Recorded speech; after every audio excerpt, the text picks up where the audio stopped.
नमस्कार।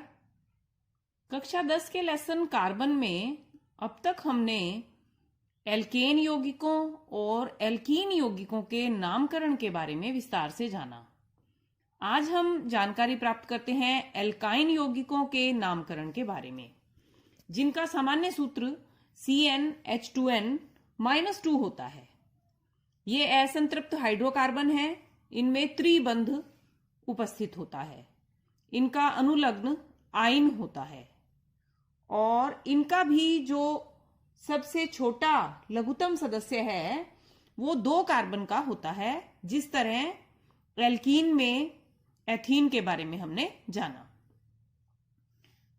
पहला यौगिक है इसका, जिसमें 2 कार्बन है और 2 हाइड्रोजन है। ये इसी सूत्र को फॉलो कर रहा है, 2 कार्बन और 2 हाइड्रोजन, यानी n का मान हम 2 रखेंगे तो यहां 2 रखने पर 2 दूनी 4 - 2 2 आया, तो C2H2 इसका सूत्र है।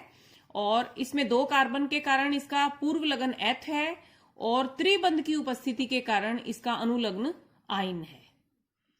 अगला जो इसका यौगिक है वह है 3 कार्बन वाला, 3 कार्बन और 1 त्रिबंध की उपस्थिति। 3 कार्बन के कारण इसका पूर्व लग्न प्रोप और त्रिबंध की उपस्थिति के कारण अनुलग्न आयन है। और यह भी इसी सूत्र को दर्शा रहा है। देखिए आप, 3 कार्बन के साथ यहां 4 हाइड्रोजन जुड़े हैं। अगर इस सूत्र में n का मान 3 रखते हैं तो यहां 3 आ गया और यहां 2 तिया 6 - 2 4 आ गया, तो ये C3H4 सूत्र है प्रोपाइन का। आगे बात करते हैं ब्यूटाइन के बारे में। ब्यूटाइन यानी 4 कार्बन की श्रृंखला है जिसमें 1 त्रिबंध है। अब बाकी हाइड्रोजन कितने होंगे यह हम देखते हैं। इस कार्बन की एक श्रृंखला, एक संयोजकता यहां इस कार्बन से जुड़ी है, यानी यहां इसने 1 इलेक्ट्रॉन का साझा किया है और 3 संयोजकताओं से हाइड्रोजन जुड़ा होगा, यानी यह CH3 है। इसमें 2 संयोजकताएं कार्बन और कार्बन से जुड़ी हैं, लेकिन 2 हाइड्रोजन यहां जुड़े होंगे।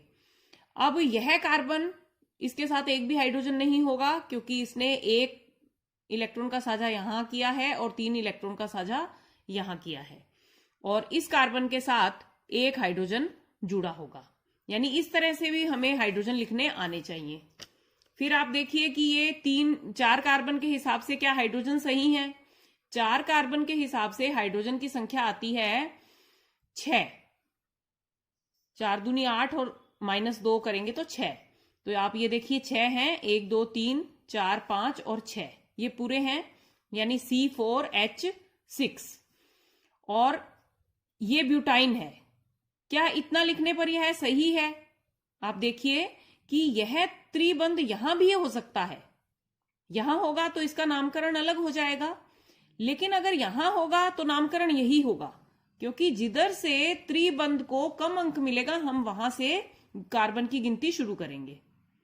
तो इसमें यहां से शुरू करेंगे तो ये 1 ब्यूटाइन है, 1 ब्यूटाइन। इसी तरह से इसमें यहां भी हम हाइड्रोजन पूरे करते हैं। एक संयोजकता यहां इस कार्बन से इसने इलेक्ट्रॉन का साझा किया है, यहां CH3 आएगा। यहां इसके कार्बन की संयोजकता पूरी है, इसके साथ हाइड्रोजन नहीं जुड़ेगा। इस कार्बन के साथ भी हाइड्रोजन नहीं जुड़ेगा क्योंकि यहां भी इसकी 4 संयोजकता पूरी है, और इस कार्बन के साथ भी 3 जुड़ेगा। तो इसमें भी C4 के साथ H6 आ गए। लेकिन यहां नामकरण में थोड़ा अंतर देना पड़ेगा। आप यहां से गिनती करें 1 2 3 4, तो यह 2 नंबर पर है, और इधर से गिनती करेंगे तो 1 2 3 4, यानी 2 और 3 के बीच में जब बंध होता है तो इसको 2 लिखा जाता है, यानी 2 ब्यूटाइन या 2 ब्यूटाइन इसको नाम देंगे। अब हम इसमें एक और यौगिक देखते हैं। यह हमें दिया है नामकरण के लिए, तो हम इसमें सबसे लंबी श्रृंखला का चुनाव करेंगे। श्रृंखला आप सीधी ये चुन सकते हैं या इसको चुन सकते हैं, दोनों में सेम आएगा, यानी ये 5 कार्बन की श्रृंखला है, 1 2 3 4 5। अब हम इसको नामकरण देखो, यहां से अगर देते हैं 1 2 3, तो यह 2 पर त्रिबंध आता है, और इधर से देते हैं तो 1 2 3 पर त्रिबंध आता है, तो हम इधर से ना देके यहां से ही नामकरण करेंगे। 1 2 3 4 5, तो 2 पर त्रिबंध आया और 4 पर मैथिल आया, तो हम लिखेंगे 4 मैथिल और 2 पेंटाइन। क्योंकि ये 5 कार्बन की श्रृंखला है और त्रिबंध है, तो आया पेंटाइन। 4 पर मैथिल है और 2 पर त्रिबंध है। इसमें कुछ और एग्जाम्पल देखते हैं। देखिए, इसमें भी सीधी ही श्रृंखला है जिसमें प्रतिस्थापी क्लोरीन है।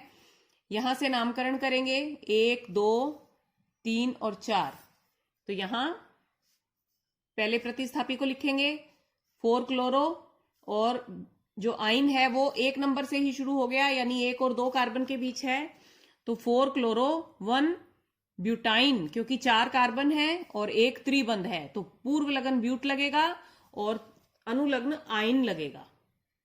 इसी प्रकार एक और यौगिक का नामकरण करते हैं। ये देखिए, इसमें 2 त्रिबंध हैं, 2 त्रिबंध हैं और दोनों किनारों पर हैं, तो हम सीधी श्रृंखला चुन लेंगे 1 2 3 4 और 5। 1 2 3 4 5, यानी ये पेंटाइन है, लेकिन पेंटाइन में 2 आइन है इसमें, 1 नंबर पर और 4 नंबर पर, तो इसका नाम बनेगा 1,4 पेंटाडाई आइन। यानी 2 त्रिबंध है तो यहां डाई लगाना पड़ेगा।